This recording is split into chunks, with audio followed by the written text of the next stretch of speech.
black and white. Cause when the jungle come alive, who they we ignite and Cincinnati, we gon' rise and in the jungle we unite and drippin' orange and black and white. Who they when we fight, live and die in these fights. Wake up the feast, every day is a feast. Time to bust it off the leash. In the jungle drippin' heat, tigers strike the city streets. East side stand up, west side stand up. If you reppin' who they, time to put your hands up. Bingle stripes, we in it. New day, new age, yeah, we get it. Cincinnati jungle fit it. Who they in our house, we win it. Orange and black and white, we build it. Earn our stripes, you know we kill it. Bleed our colors, jungle drippin'. Nasty, natty, yeah, we live it. Lit the crowd, get the city loud. Yeah, we feastin' now. Fit the pounce, make the city howl. Now we beastin' now. Thunder through the tunnel, from the sideline to the huddle. Stripes we tatted on the jungle when we flex that who they muscle on them. Stripes, Cincinnati, we gon' rise and in the jungle we unite and drippin' orange and black and white. All day when we fight, live and die in these stripes. Now who gotta move like it on? Now who wanna move close and on? Now who wanna move on? If you got stripes and you let the city know you rock them, yeah we got them, yeah we fought them. Like that black and orange up on them, bingo bottle, never stop it till the beast and know them. Who they rockin' with the diamond stripes, flossin' on the ring. Cincinnati, she's our queen, we gon' show the world who king. Orange in the day, black in the night. Stripes in our veins, sparks gonna fly. The beast is awake, orange, black and white. Cause when the jungle come alive, who they we ignite and Cincinnati, we gon' rise and in the jungle we unite and drippin' orange and black and white. Who they when we fight, live and die in these stripes. Now who gotta move like it on? Now who wanna move close and on? Now who wanna move on? Who they when we fight, live and die in these stripes. Hey guys, what's going on? Welcome to the show. This is Sports with Strawberry Ice. I'm your host, the Iceman, Jeff Trunapole. And as always, I'm bringing you sports from a West Side point of view right here in the great city of Cincinnati, Ohio, home of Jackpot Joey Burrow and the AFC North champion Cincinnati Bengals. Now do me a favor, if you found the show, hit that like and subscribe button, smash that thumbs up. You guys are awesome. I'm up to 1,793 subscribers. That is awesome. As always, I appreciate every single one of you guys. Now, if you're watching me on Facebook or Twitter and you have yet to subscribe to my channel, why not? Please do so. Please go to the YouTube channel, Sports with Strawberry Ice. Hit the subscription button, hit the bell for the notification, and every time I go live, you'll be notified. And as always, I'm coming to you live from the Ice Cave, and the Ice Cave is brought to you by T Properties. T Properties, quality housing for quality people. Check out the website at www.tpropertiesllc.com for all your rental property management needs and your rental needs. Also, exclusively in the YouTube chat crew, we're doing super chats. So if you guys want to make sure that your question gets answered or asked to the man, Wayne Box Miller, give me a super chat. I would greatly appreciate it. Now, it is my pleasure to bring in the man. He is the pre-post half game host of the Cincinnati Bengals, of your Cincinnati Bengals. He's my friend of yours. He's Wayne Box Miller. Wayne, what's going on, brother? What's up, brother? I let the music play, man. I want to go get my dark glasses and get it chained around my neck. That's a great song, man. That was really nice. Yeah, that's from Give Vader. He's the artist, and his production is by Blacklight Production. They did that beginning of last year, and it's been the intro to my show ever since. They might have to put that down at Paul Brown Stadium, man. I started thinking, man, are we playing today? Let's go. Let's go. I know. It gets you fired up, doesn't it? Yeah. The new DJ Primetime for the Bengals, I had him on here, and I played it for him. I was like, yeah, we need to get this played there. So I'm hoping we get that going. That would be awesome. Yes. Shout out to my man, Bengals captain. Yeah.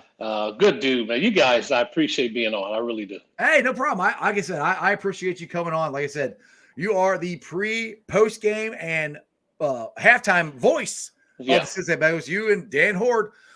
How did you come to do that? I guess. What got you started in this line of work? I'll just start there.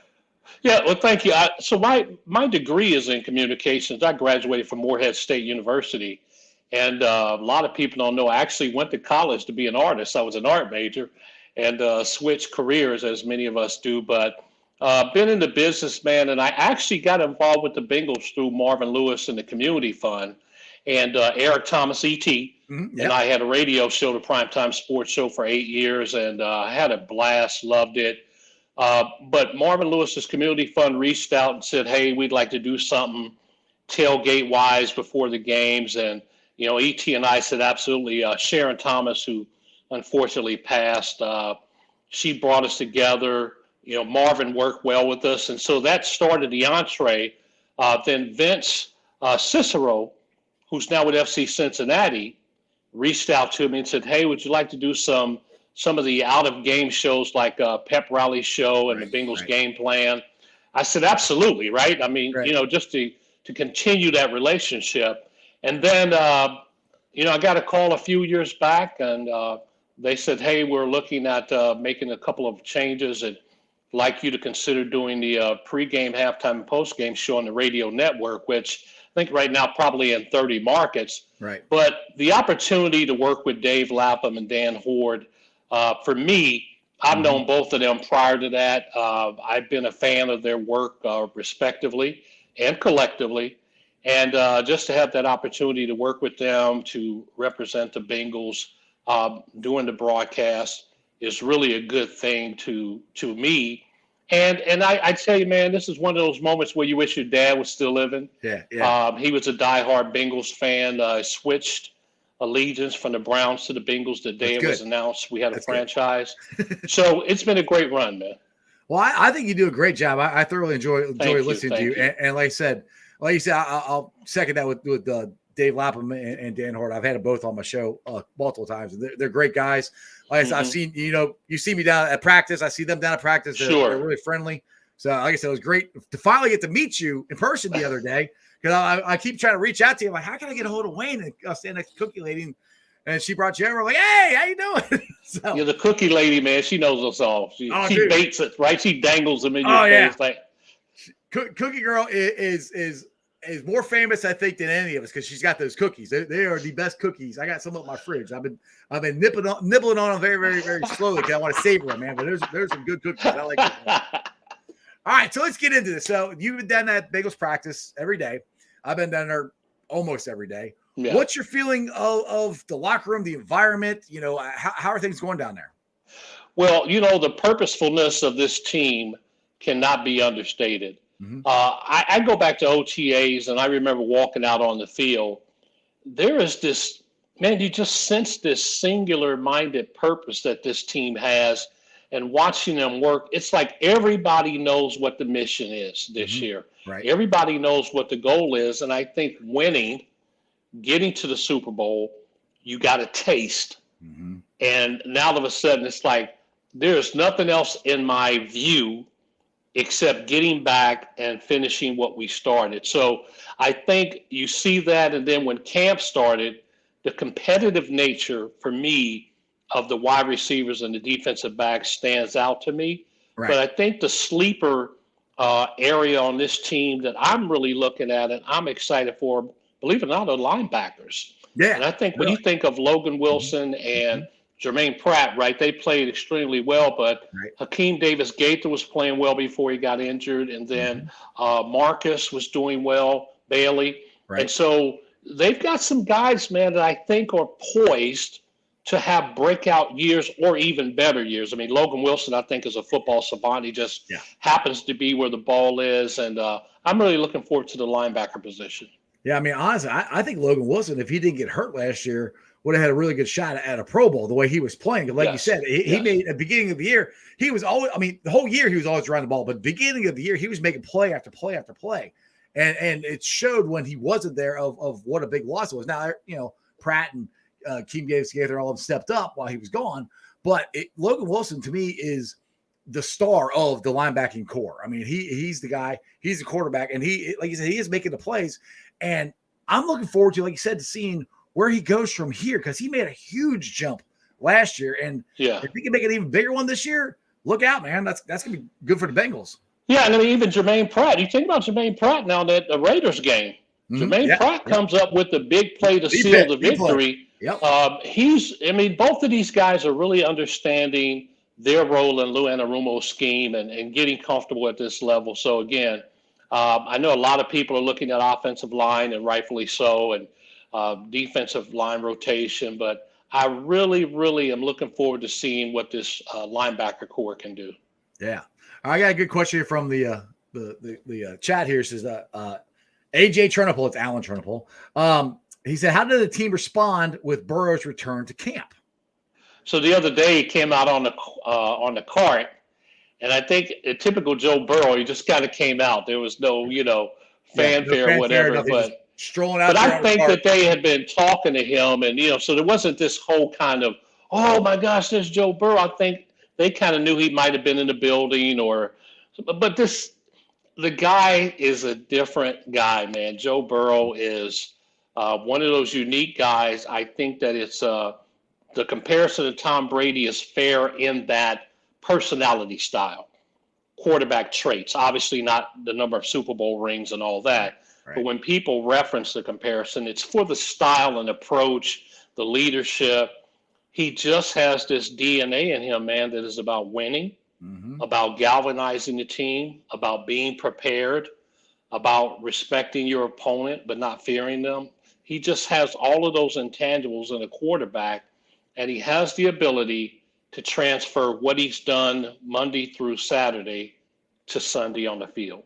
Yeah, he's all ball. I mean, that's one thing. I know he got crap last year when he said, well, there's not a whole lot to do around Cincinnati. He doesn't do anything. I mean, you don't want your quarterback doing things. Exactly. You want him to be and I call him, and I get this from Zim Huday, he's a psychopath, but in a good way. As far as he's all about football, he's all about the grind and getting himself mentally prepared to what he's got to do and bringing everybody else along with him. He goes, he's first one in the building, last one to leave. That's what you want in your quarterback. And it's not just him. We have that with Jamar Chase. We had that with T. Higgins. You were talking about this off the air. The character of this team and the grind that this team has, I love it. Yeah, the interesting thing about this chemistry, and I remember last year when camp started, Tyler Boyd, T. Higgins, pick a man. And they all stepped to the mic and they all said the same thing, hey, we really like each other. We're a really good team. And you think, okay, that's the beginning of the season. That's what you're supposed to say. And every day and every week and every time you saw them, they lived out what they spoke. Right. So it's like a brand promise. The brand says our product will make you feel good. And then you see that brand promise come to life. Well, they do like each other. And you go in the locker room, there's this chemistry that permeates the locker room that these guys really, really engage with each other. They like each other. And to take that on the field, to be accountable to each other, and they'll tell you that, man, they do not want to let each other down. It is just a beautiful harmony of football and personalities. Exactly. And that kind of rolls into I guess, the Jesse Bates thing we have here. And I don't think, I know there's not any ill will from his teammates. And I don't really think there's from the organization. I think they all understand it's a business and everything. And we all hope Jesse's going to be here at least for the first game. But people outside say, oh, this is going to be a big distraction and all that. I personally don't think it's going to be a big distraction because the players understand it's business and then it's ball. And when he's here, he's gonna be there for ball. And I don't know about what you feel, but I don't think Jesse Bates is going to be that big of a distraction once he comes in. You're right about it. It is a business. We talked about that, not Jesse and I, but just some of the players, in that you understand after a couple of years that it's a business. When you first come into the league, you're excited. I'm in the NFL and a lot of those things, but there's always something that happens that reminds you it's a business. Right. And I think both sides are just exercising the opportunity that they have.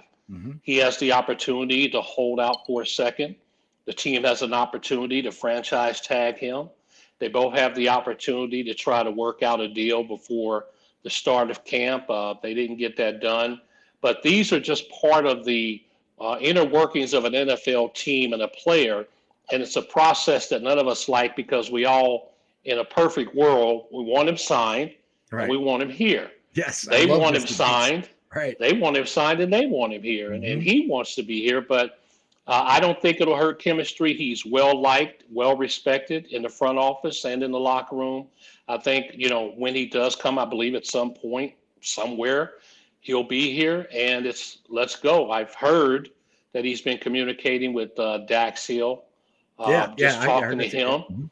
So that shows you the character of the man. Right. The Took the words out of my mouth man. right there. Yeah. Exactly. It's about winning. It's about the Bengals, even though I'm in a business model right now, but it's about the team. And if I can help this young guy learn a little bit faster, then I'm going to do that. Right. And that goes back to the whole thing of Zach Taylor and what Zach preached when he got here, getting the right guys in the building, building the culture. And I'll never forget this when he was going through his second year and Joe Jackpot got injured and all that stuff. And I can't exactly remember how Zach said it, but he basically was saying, I can't wait till we get to this point where he's at now.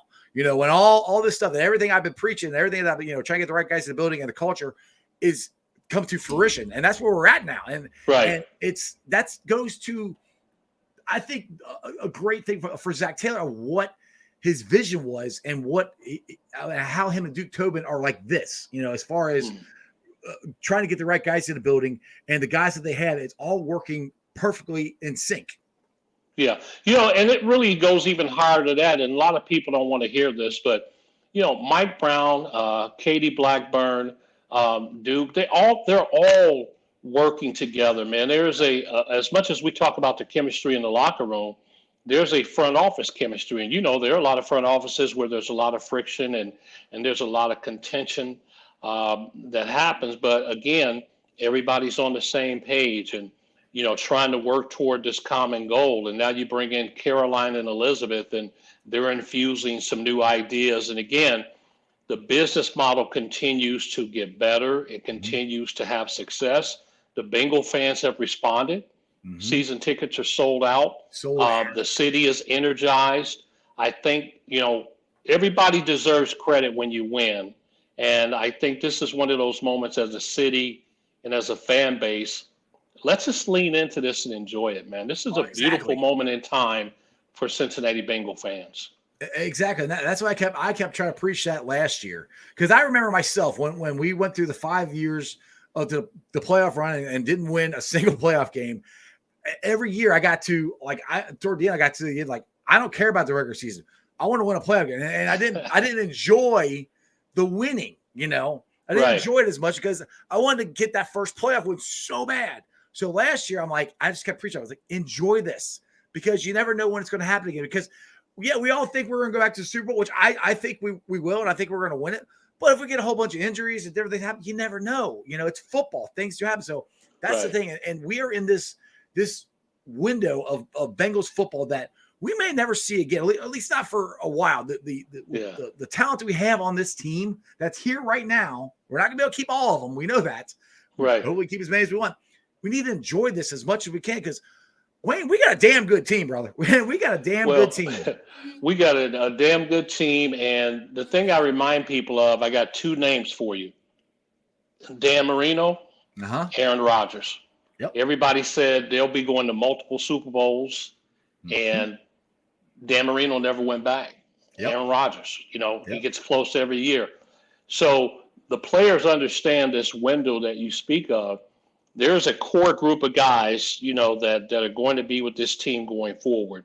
And right now is the time to cash in on the success. And I mean, again, you think about this offense and the nightmares a defensive coordinator has, and you think about this defense and what offensive coordinators have to deal with. I mean, you got Trey Hendrickson came in as free agent last year, and just, man, the pressure he put on that blind side, and Sam Hubbard, and now B.J. Hill steps up, and Chidobe Awuzie comes over from Dallas, and man, what a lockdown corner he was.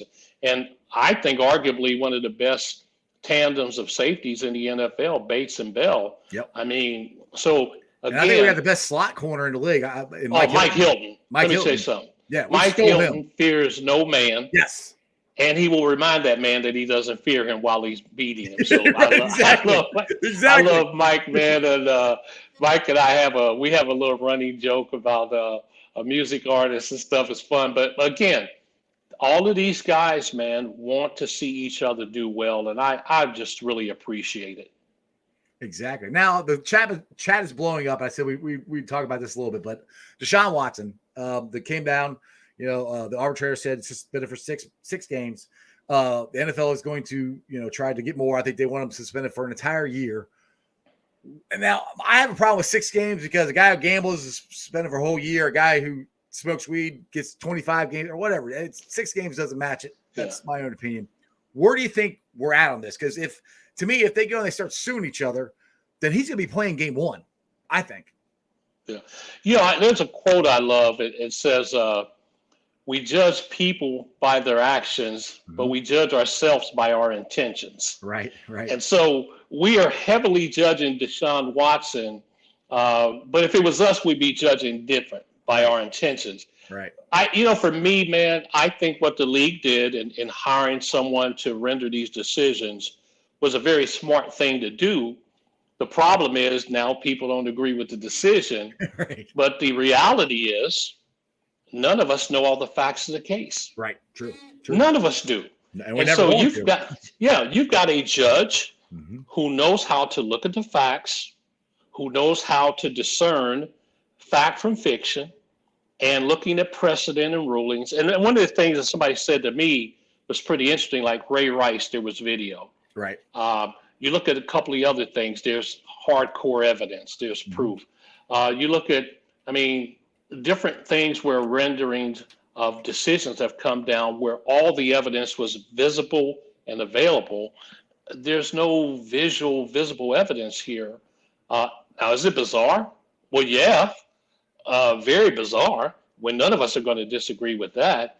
But we can't take bizarre and those things into a court of law. Right, Again, if I took you to court right now and said, Iceman, there's a rumor that, you did this with 20 different people, and you go, where's the proof? Right. And there is none. Right. But everybody goes, yeah, but he did it. I'm just telling you, he did it. He did it. And Iceman is known to do that, in this state. And you're saying there, well, wait a minute. Nobody saw me do anything. And again, I'm not absolving Deshaun Watson of anything, and I'm not taking this lightly. Right. I'm only speaking within the context of the NFL's and the NFLPA. Proof. Of proof of guilt and rendering the decision based on precedent with other cases. Again, I'm not a legal analyst. Right. I didn't sleep at a Holiday Inn last night. I don't have any knowledge that's going to be any better than anybody else's. Right. I just know I'm one of those. I like to just let things play out. But you're right. It's a conundrum for the NFL because they wanted this type of ruling to take Roger Goodell out of this ivory tower. But now that the ruling comes out, everybody wants to put him back up in the ivory tower. Exactly. Do something. Do something. Right. Exactly. All right. Enough of that. Let's get back to the Bengals talk here. Now, my concern is, I guess, the only concern I have with the team is kind of our depth. I think our secondary, if everybody stays healthy, is going to be legit. But we also have, 2 rookies that are going to play, Britt Taylor and Dax Hill that we talked about. I think they're both going to do well, but they're still rookies. And if for some reason, if Jesse Bates doesn't come in for the first game, which I think he will, if he does, he might be rusty, whatever. We're going to have to lean on these 2 a lot. How are those 2 looking, and how's the depth as far as the Bengals go? Man, I got to tell you, man, Britt Taylor has impressed me with his football IQ. Right. And what I mean by that is a lot of times when they come off the field, whether they're plays or whether they're watching, I heard this guy explaining something, right? And my back was turned. I turned around, and it's Britt Taylor explaining it to somebody else in a way that you would believe he truly knows everything that was supposed to happen. Right. And this is a rookie. Dax Hill is a smart guy by nature. So, he's going to be savvy enough to pick up on things. He's been here. He spent the time. But I'm not concerned about a quote-unquote big drop-off. And I'll tell you why. Lou Anarumo, who a lot of people, were wondering if he was the right man for the job, has proven with 2 decisive wins over Kansas City, one here and one to go to the Super Bowl, that he can scheme against any team. Right. And the main thing for players to do is to trust the scheme, trust your eyes, and trust your teammate. Exactly. And I think that, the players that they have who are, second in the depth chart, maybe even third, will come in and make plays. Think of Trey Flowers. Yes. I mean, Trey Flowers is a guy that comes in during the playoffs, comes in and makes plays. It may be 1 play, it may be 3, but you just need guys to make plays when plays need to be made. And we need him to really play good this year because when we play the Ratbirds, all they have are tight ends, So we need Trey Flowers to cover the tight end because we finally got somebody to cover the tight end, so he's gonna really have to step up for them. So, but yeah, I was very happy when they re-signed Trey because I think he's a big cog to what this is, and I agree with what you're saying about Lou. And I'll be the first one to tell you this. 2 years ago, I didn't know what the heck Lou was trying to do. I mean, we were getting beat over the middle. We're getting beat deep. Like, I don't understand what we're trying to do. But again, they got the right guys in the building that can do what Lou wants them to do. And the case in point is the playoff run. Tennessee, they stacked the box. They said, you're not going to run it. You got to throw it on us.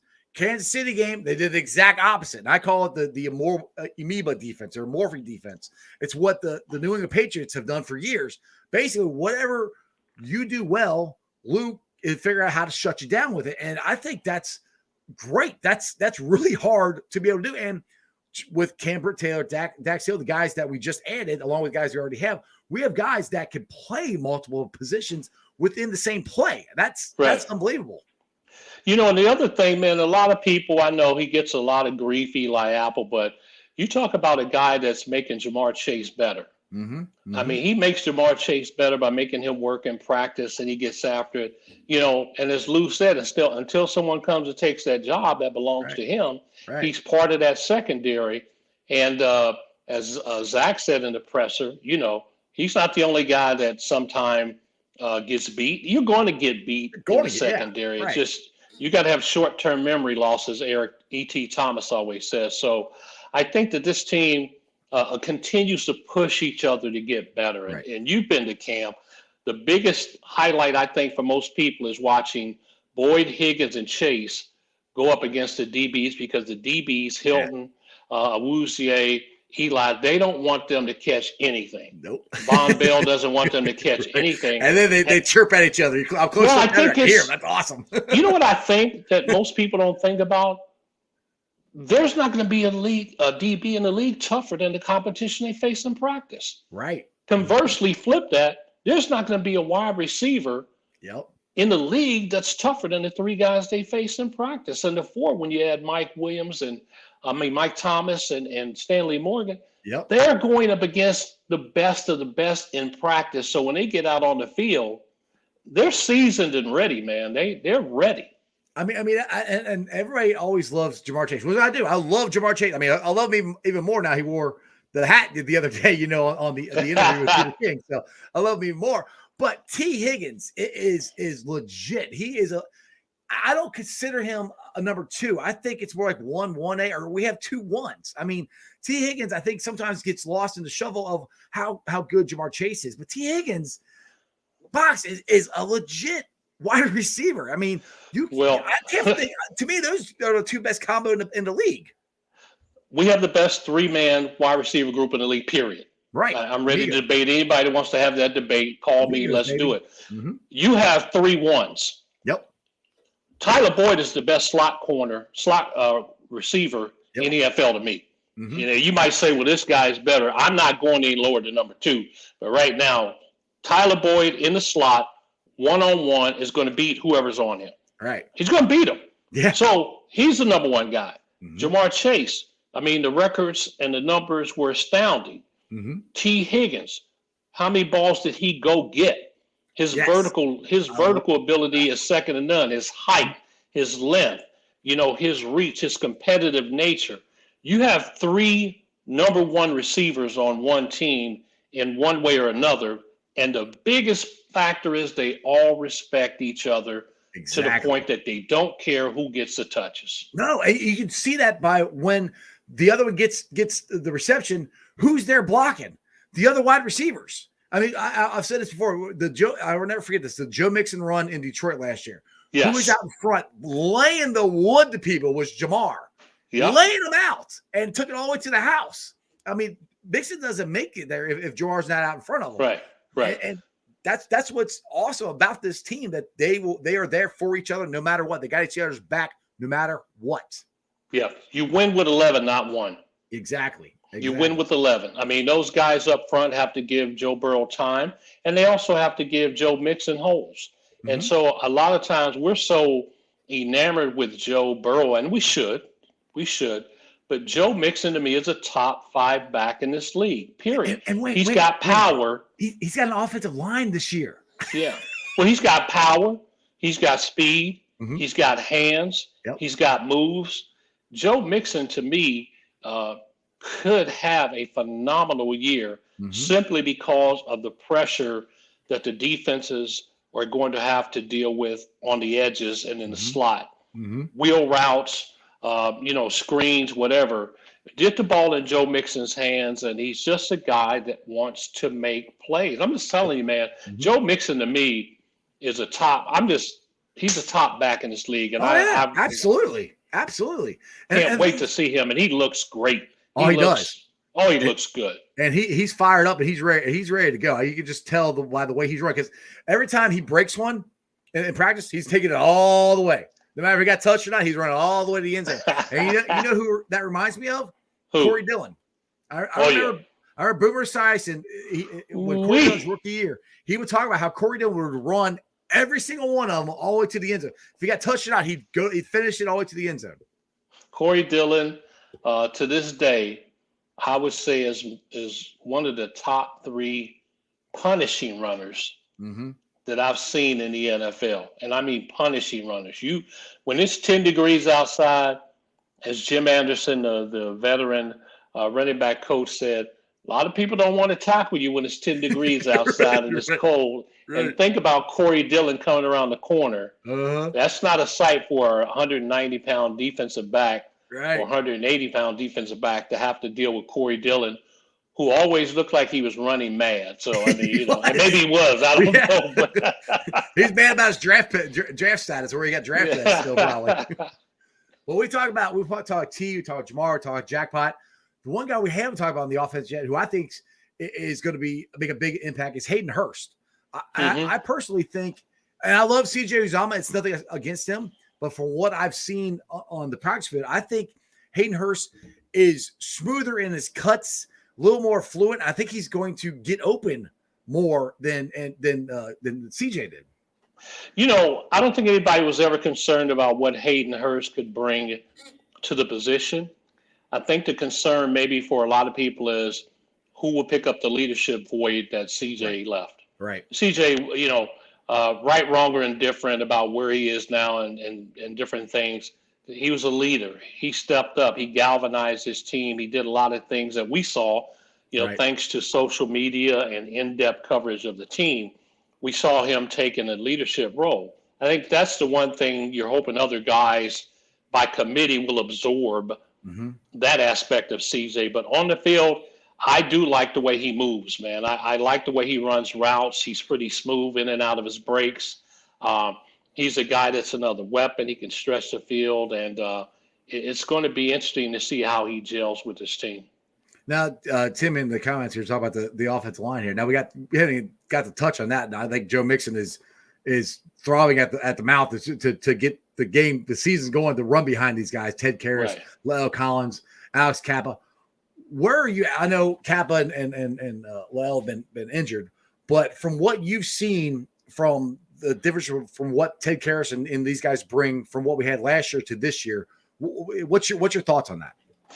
Well, I think, it's an upgrade. That's nothing disparaging anybody else. I mean, sometimes one guy's just better than another guy. Right. I think the thing I'm most excited about between the two guys, Kappas and Karras, is that you look at the penalties that they didn't have. Right. And over the last few years, a couple of things stood out to me. Both of them for most of their career, the last 3 years, played 100% of the snaps. That's huge. Right. Penalties, they only had maybe 6 or 7 penalties between the two of them in terms of holding penalties the last few years.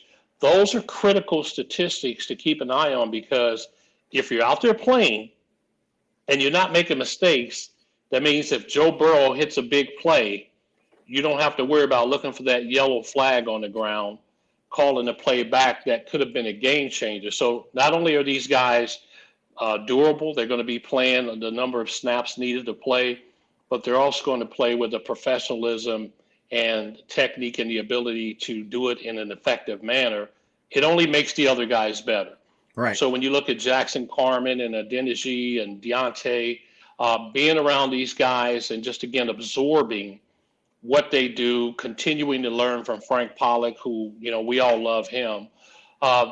You just get excited because you know what's going on in the bubble, so to speak. The learning, the teaching, the sharing, the camaraderie, all of these things are just fueling the ingredients for another successful season.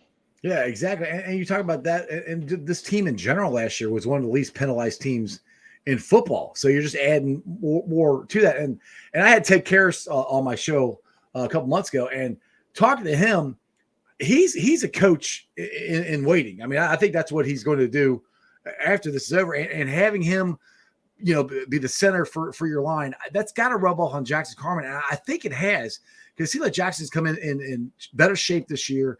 And it seems Frank Pollock seems more happy with him this year than he did last year. Learning curve, man. People forget that the learning curve is different for everybody coming in the NFL. And the learning curve at Jackson is different than maybe a learning curve for another guy. And so you've got to give guys a chance to learn. But here's something most people don't think about. You have to give them time to unlearn. Right. Right? You have to unlearn some things that maybe worked in college, or some things that maybe work with your offensive line coach in college. You have to unlearn that and learn this new approach or new technique or new footwork or new shoulder stance. There's so many things in the NFL that are technique driven, because all of these guys are good. Right. Everybody's good. Everybody knows how to play. But now there's a way to approach the game. Where's your outside foot placement? Where are you in a running play? Do you have leverage? Are your pads square? What is your pad level? All of these things, man, it's just so many things that go into that. So a learning curve, just like the rest of us, man. Yeah. Whatever job we do, you get on the job and you're apprehensive about certain parts of your job, and you come back 2 years later and it's like, what was I even worried about that for? Right, because exactly. you've done enough reps right. of that plumbing or engineering or banking or accounting or whatever. You got the reps in now and you're ready to go. Well, it's like Duke Tobin said last year. He goes, offensive linemen are probably the hardest transition to make from college to the pro, especially, and he's talking about Jackson Carter, especially going from, at the time, left tackle to right guard. Now he's going to be, potentially the starting left guard this year. And players make their biggest jumps from the first year to the second year. I mean, case in point, look at Wilson. We talked about earlier in this broadcast of the big leap he made last year. And I'm hoping Jackson Carman can do that this year. And it's looking like it so far, but we haven't played any games or anything like that. But at least he came in shape and ready to go this year. You have to allow for chemistry to develop in the positions as well. And no more important grace than you need to have for offensive linemen. Now, Coach Pollock might say, "The hell with grace." I mean, let's get it right from game one. But I think in fairness, guys have to learn each other, learn how to communicate on the fly. The game moves real fast up front. And so I think these guys all have bright football minds, but there's something to be said about me learning you, you learning me, us making sure we understand each other, communicating effectively. So I'm looking forward to seeing this offensive line work this year, but I'm also going to be fair about allowing that to happen. And I don't think they're going to have a drop-off just because I said that. I'm only seeing sometime there may be some little gaps here and there where it's like, okay, I got you. All right, this way. Okay, yeah, we pick up on that. Right. And you learn each other and just go from there. So, real quick on the offensive line, we'll finish this up here soon. I appreciate you giving me the time you give me.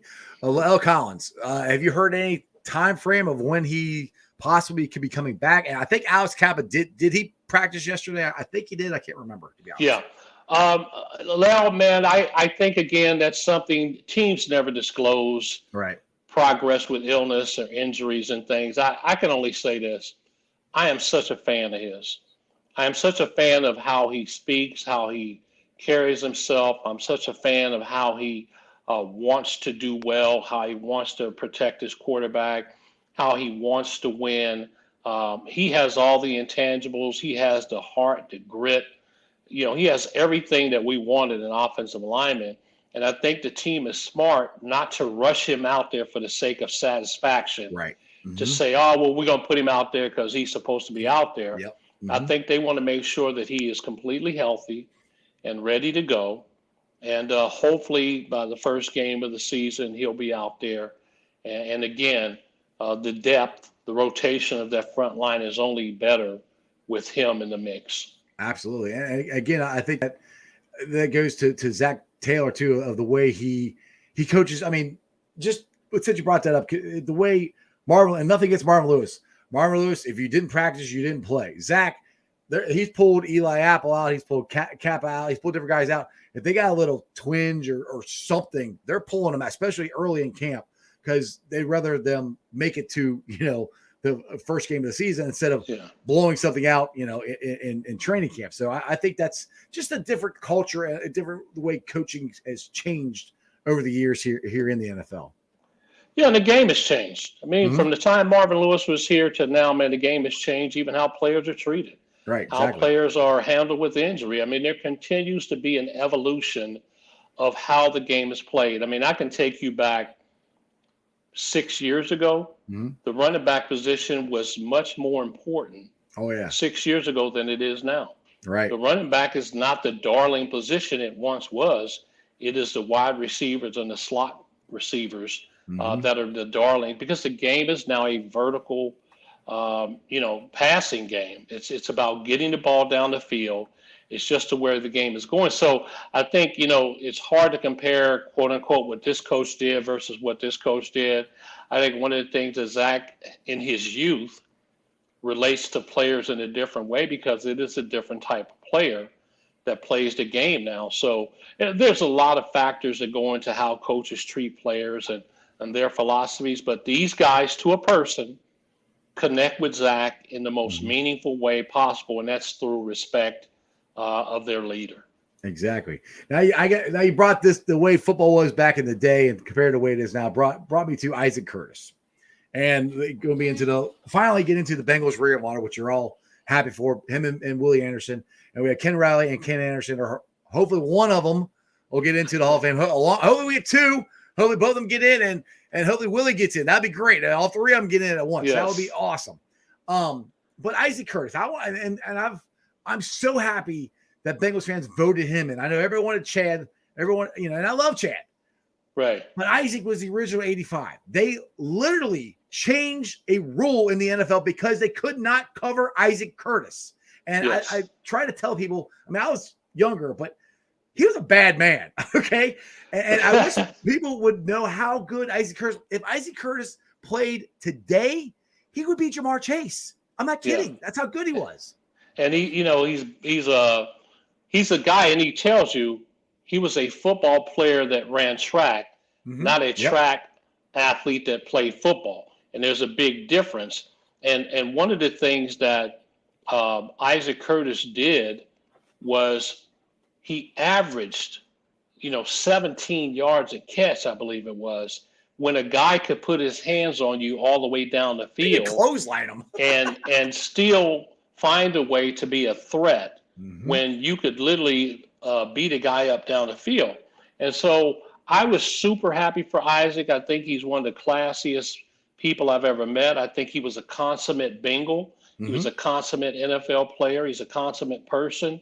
And I think when you look at the Ring of Honor, his accomplishments merit the Ring of Honor. Absolutely. But to think for a second, Anthony Munoz, Ken Riley, Paul Brown, Isaac Curtis, Willie Anderson, look at the character of all of these Right. guys in addition to their football success. Yep. The character of the person. Mm-hmm. And that's what, when I look at that Ring of Honor for me, Yeah. and knowing that Isaac is going up there, for me, it speaks volumes about those who are voting, the season ticket holders and people. And I said this to Willie, that they have an appreciation for the guys that did what needed to be done. With Willie, they respect the offensive line and how important it was. Right.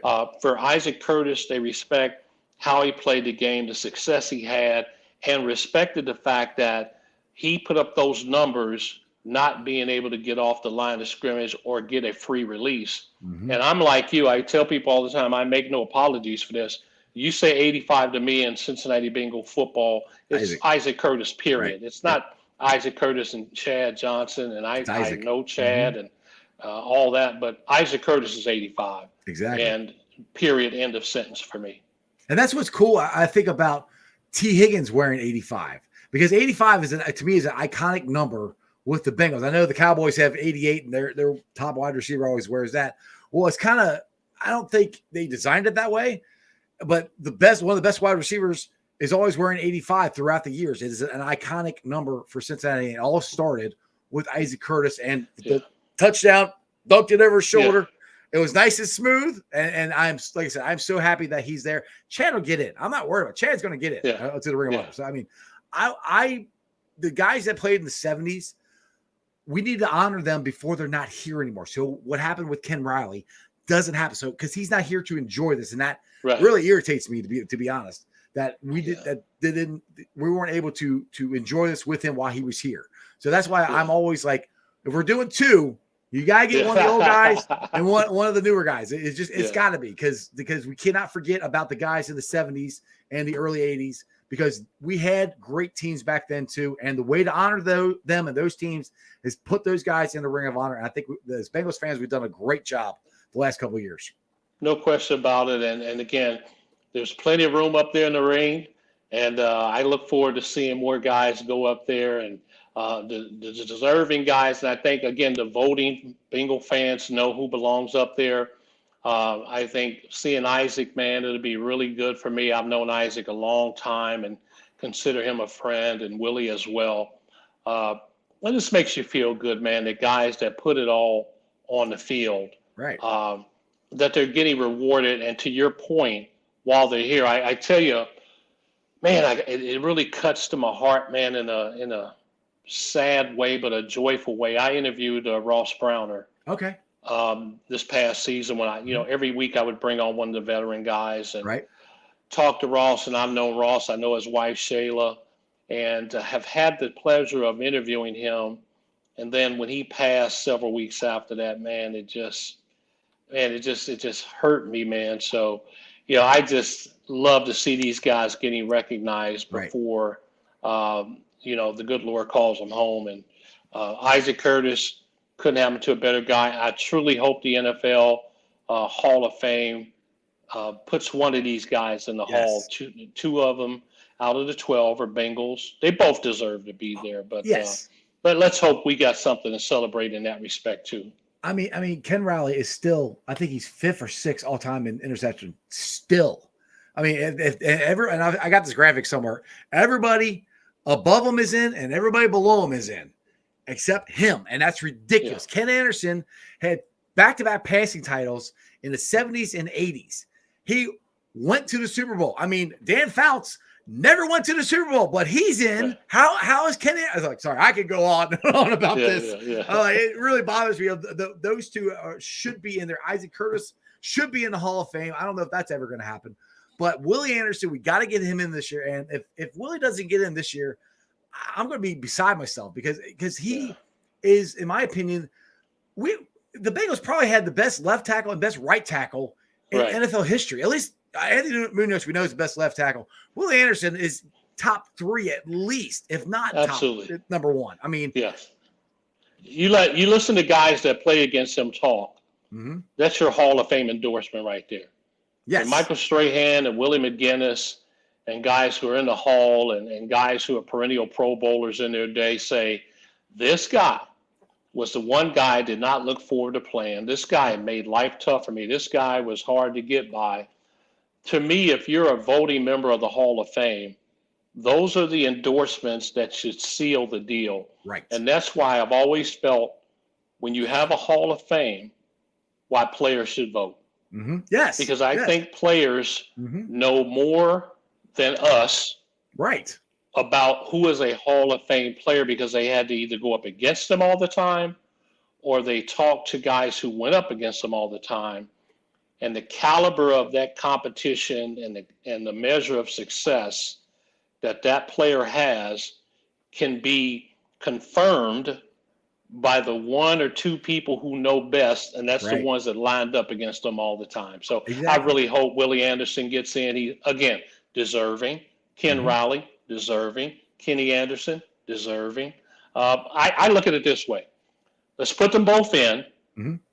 Let's win the Super Bowl, and let's just have the most beautiful football year in Bengal history ever. I'm down, Box. I'm down with you. That sounds awesome to me. Well, you've given me 51 minutes, Box. I appreciate it. I love doing this. We'll have to do this again sometime. Sure. Stop up and say hi to me at the practice if you see me. Don't be a stranger. And what do you got coming up this year? Anything new this year you want to promote before I let you go? No, we're good. We got to probably get back to doing some stories on some of the younger guys. I mean, because of COVID, we were doing a lot of the veterans in the pregame show. I think we'll be able to do a couple of the stories. I like doing stories on young guys, man, that have a chance to make the team, even though it may be a long shot. But to hear their stories and listen to them, and we're going to be doing some of those again. So I'm looking forward to it. But I really just like our lineup, man. I like the fact that, you know, Dan and Dave, Marissa Contepelli, Jeff Hobson, Tony Pike, Mo Eggers segment, you know, fantastic fun facts with Dan Horde. We have so many rich elements. And then we wrap it up with Paul Dana Jr. at the end of that. So I think our pregame show, I don't know about a lot of other teams' pregame shows, but I think Davey at Armbruster does a great job of bringing it all together.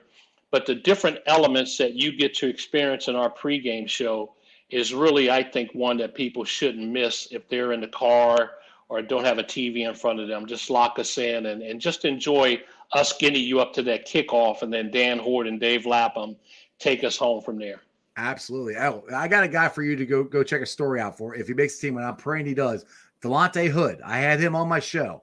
Okay. You will love go talk to him. That kid, you will love his story. He was literally homeless for 2 years in high school and still went to class and got himself to college and got himself to Cincinnati to potentially make an NFL roster. Love it.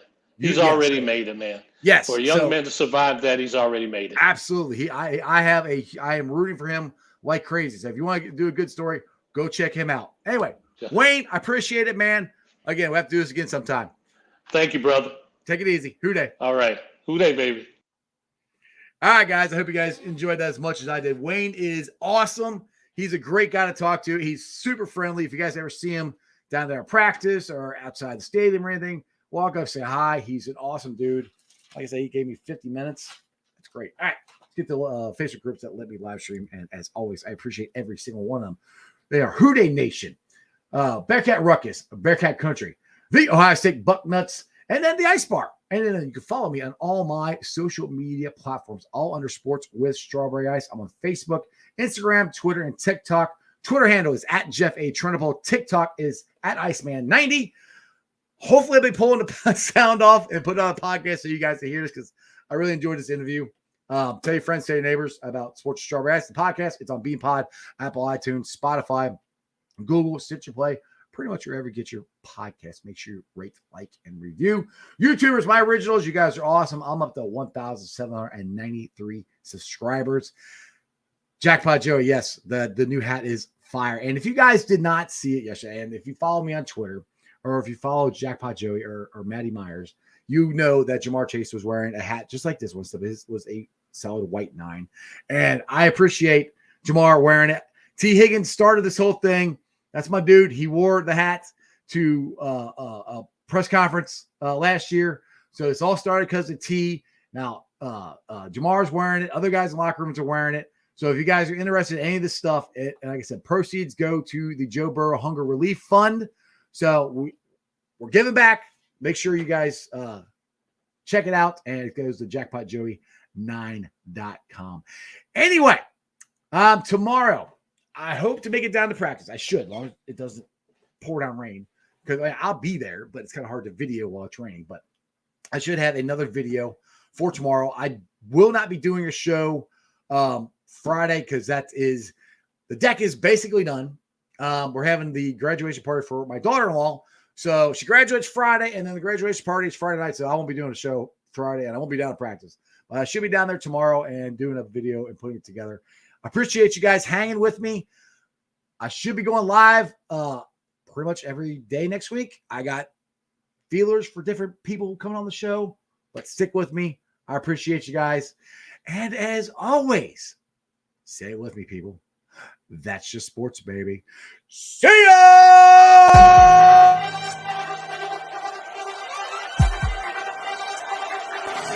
Let's go.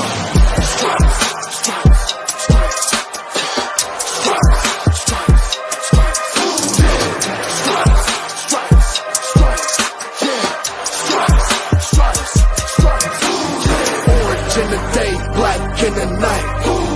Stripes in our veins, sparks gonna fly. The beast is awake, orange, black and white. Cause when the jungle come alive, day we ignite and Cincinnati, we gon' rise and in the jungle we unite and dripping orange and black and white.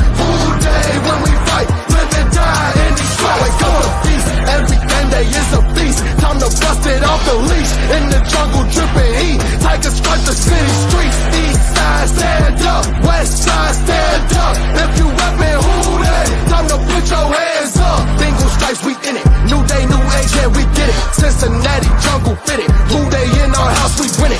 Orange and black and white, we build it. Earn our stripes, you know we kill it. Bleed our colors, jungle dripping. Nasty, natty, yeah, we lit it. Lit the crowd, get the city loud. Yeah, we feasting now. Fit the pounds, make the city howl. Now we beastin' now. Thunder through the tunnel, from the sideline to the huddle. Stripes we tatted on the jungle when we flex that who they muscle on them.